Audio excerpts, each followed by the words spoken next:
Vamos voltar com aquela sonora, por favor, que eu chamei, que o Brasil estava no caminho da miséria. Eu acho que não é a terceira, é a quarta.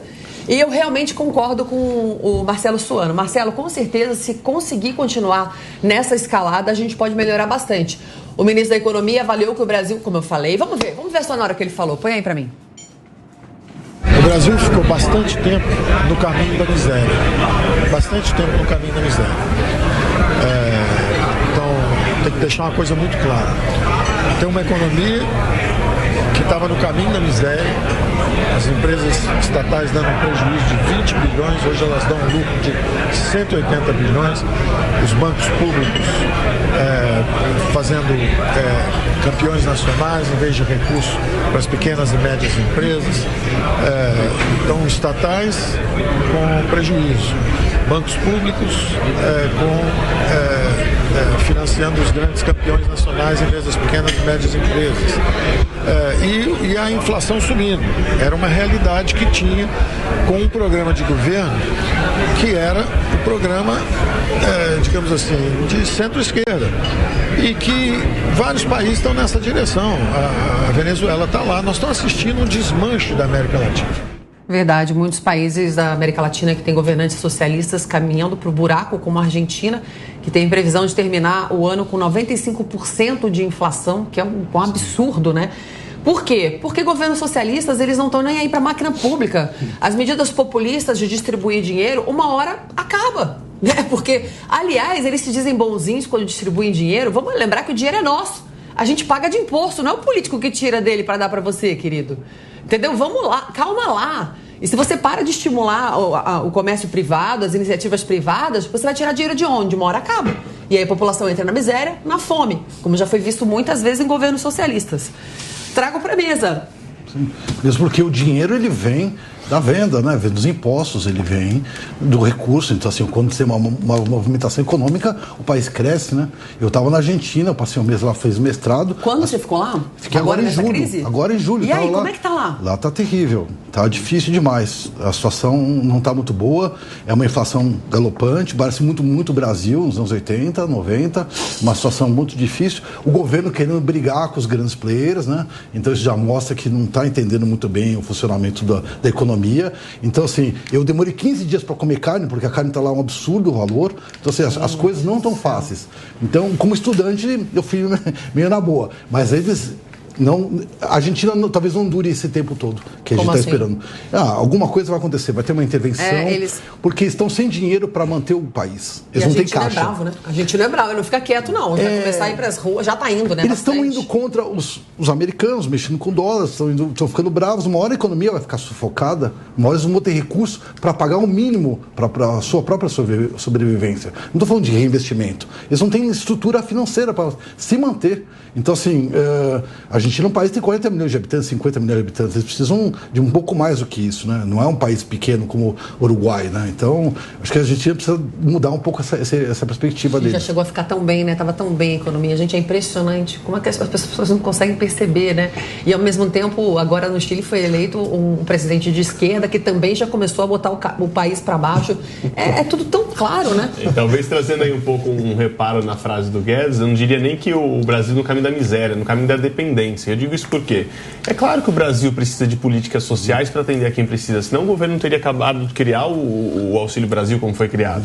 O grande problema é quando a gente faz disso uma política emergencial para atender e socorrer aquelas pessoas em condição de miséria por uma questão específica, como agora um pós-pandemia, e a outra é um governo que ficou mais de 12 anos no poder e não teve política à porta de saída. Ou seja, eu crio uma forma de jogar as pessoas para dentro, passarem a depender de um programa econômico justo, válido, que ninguém aqui está dizendo que tem que ser interrompido no país para aqueles que precisam, mas qual é a porta de saída disso? Quais são as políticas paralelas durante 12 anos para que as pessoas aprendam a se educar, a empreender, a se formar e criarem alternativas a sair dessa dependência econômica? Essa saída da dependência econômica não interessa, por quê? Por mais que se leve o país à miséria, é o que faz com que gere a dependência eleitoral na hora do voto. Então, isso é um grande problema. Exato. O problema não é a política de assistência, o problema é a não saída da política de assistência por um objetivo eleitoral específico. Conciliar os dois, dependência. Conciliar os dois. É estrutural. Não, conciliar os dois. Mas eu acho relevante, a Argentina está numa situação calamitosa, não só a Argentina, a América Latina como um todo. E a gente pode pegar El Salvador, pode pegar Paraguai, pode pegar Equador, pode pegar todos esses países que estão sob governo de direita. Então a questão não é essa. E a gente não precisa nem falar de Cuba, né, que tem um regime com o qual eu não concordo, mas tem um IDH maior do que o Brasil. Eu lembro de uma fala do Ricardo Amorim. O IPEC, do Banco Mundial e do FMI. Só do Banco Mundial e do Fundo Monetário Internacional. A Cuba, se vocês não sabiam, eu estou te dando essa informação. Quem conseguiu entrar lá e fazer? O Fundo Monetário Internacional, e o Banco Mundial colocam Cuba como um país mais desenvolvido que o Brasil. Inclusive, tem uma fala, sim, é um fato, é só você entrar na lista de IDH, é só você entrar na lista, na lista de países por IDH e você vai ver os dados do Fundo Monetário Internacional e do Banco Mundial. Cuba é um país mais desenvolvido que o Brasil. E que eu saiba, o Brasil é menos comunista que Cuba. E aí eu lembro até, só um minutinho, de uma fala do nosso querido Ricardo Amorim, que ele diz: Cuba só tem 3 coisas que funcionam: saúde, educação e segurança, E virou um meme, ele foi escrachado e tal. Então, a questão não é essa. E a gente não precisa nem ir para Cuba, que tem esses dados. A gente pode falar de Islândia, pode falar de Suécia, pode falar de Noruega, que são estados sociais-democratas, que percentualmente são os países que mais têm funcionário público e carga tributária no planeta Terra e são os países mais envolvidos do mundo. Agora, regime venezuelano é uma ditadura. Se tem esquerda que defende, eu não defendo. Eu sou coerente, eu nunca defendi Venezuela. Agora, eu acho importante a gente falar o certo. Existem ditaduras de direita, existem ditaduras de esquerda, existem dados ruins em regime de direita, dados ruins em regime de esquerda. A questão vai muito além. O melhor mesmo é voltar para a corrupção, Não, posso fazer uma pergunta? Jamais. Léo, os dados do FMI são coletados a partir de quê?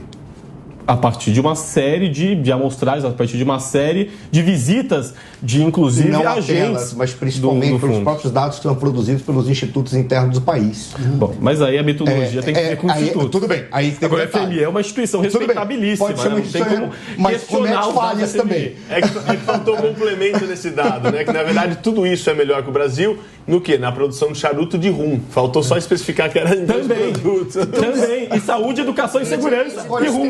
Tráfico de pessoas. Saúde, DH, educação tem um detalhe, e segurança. é o mesmo absurdo que a gente vê quando se fala que um determinado candidato ele vai ser reprovado e ficar em 10º lugar e você vai na rua, ele mobiliza toda a rua. Mas a questão toda, quando a gente está falando... então você foi sutil agora na colocação. Mas aí você pega... Agora, por exemplo, vamos pegar o caso da Argentina para pensar estruturalmente o problema. O Alexandre ele foi muito feliz quando ele trouxe um elemento que ele falou a respeito das políticas, que deveriam ser políticas com porta de entrada e porta de saída. Porque não se cria. Mas qual é a lógica que explica o retorno da esquerda para o poder nos países da América Latina? Você criou modelos desenvolvimentistas e alguns totalmente estatizantes. Ponto. Você teve um processo. Qual é a lógica desses modelos? Eles criam um conjunto de dependentes do Estado gigantesco. E na medida que ele sai, no momento em que ele sai do poder e vem alguém que é liberal ou alguém que quer criar uma estrutura de austeridade, qual é o processo de austeridade? Ele tem que fazer saneamento da máquina pública, ele tem que demitir, ele tem que privatizar a empresa. Quem é um empresário que vai comprar uma empresa que tem 70 mil diretores, 70 mil funcionários que não servem para nada? Ninguém vai comprar. Ele diz, não, peraí, pode mandar embora. E se eu comprar, vou mandar tudo embora.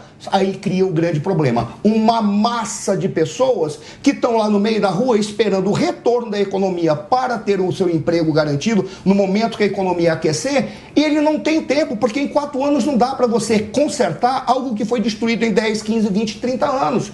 Aí o que ocorre? Tem aquela massa de descontentes, aí vem os encantadores de serpente, estou falando do Ciro, por favor, na frase dele, e não me referindo a ninguém, fica dizendo, não, vote em mim, porque eu vou fazer com que o passado idílico vai retornar. Não vai retornar, porque existe um teto para você destruir uma máquina estatal, criando dependentes e não criando uma porta de saída. Onde seria essa porta de saída?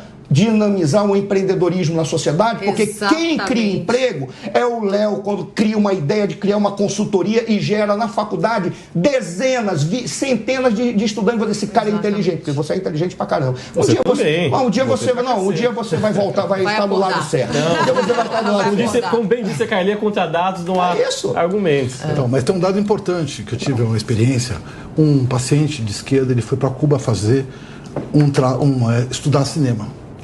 E ele começou a falar como é que ele estava vivendo lá. Eu fiquei assustado, porque eles tinham racionamento de luz, racionamento de internet, e a alimentação dele era diferente do povo. Então, assim, eu não quero fazer... Mas eu não entendi muito bem. Ele ficou isolado, então não tinha como estudar. Então, você não pode ir nas áreas eu não sei. Eu fui para a China e a gente não podia ir nos bairros mais pobres. É proibido. Assim, até onde os dados são... As pessoas comem rato, comem bicho, comem... Até onde os dados são verdadeiros, né? Porque eu tenho médicos, alguns, que falam o seguinte, que como é que a medicina de Cuba é mais avançada? Vocês não têm uma estrutura educacional, estrutura financeira para ter uma faculdade de primeiro mundo. Então, assim, a faculdade não é só feita com prédios, é feito também com equipamentos, com pesquisa, com tecnologia, com outras coisas mais que complementam isso.